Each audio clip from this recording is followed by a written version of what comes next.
പോകും, ഇനി മൂന്നാമത്തെയാൾ BJPയിൽ പോകുന്നതിന് മുൻപ് പറയും. ഇപ്പോൾ പോകാൻ സാധ്യതയുണ്ട്.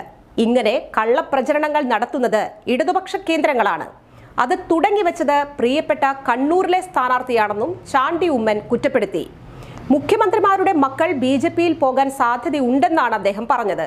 ഏതായാലും EDയും CBIയും തന്നെ അന്വേഷിച്ചു വരാൻ സാധ്യതയില്ല. അങ്ങനെ അന്വേഷിച്ചു വരുന്ന ആരെങ്കിലുമൊക്കെ പോകാൻ സാധ്യതയുണ്ട്. അവരെ സൂക്ഷിക്കുന്നതാണ് നല്ലതെന്നും ചാണ്ടി ഉമ്മൻ വ്യക്തമാക്കി. കുടുംബം ഒന്നടങ്കം പ്രചരണത്തിനിറങ്ങാനുള്ള തീരുമാനം പാർട്ടി നിർദ്ദേശപ്രകാരമല്ല, ഞങ്ങൾ ഒന്നടങ്കം എടുത്ത തീരുമാനമാണത്. ഇങ്ങനെയൊരു പ്രചരണം വരുമ്പോൾ പാർട്ടിക്ക് ഒരംശം പോലും ദോഷമുണ്ടാകാൻ പാടില്ല.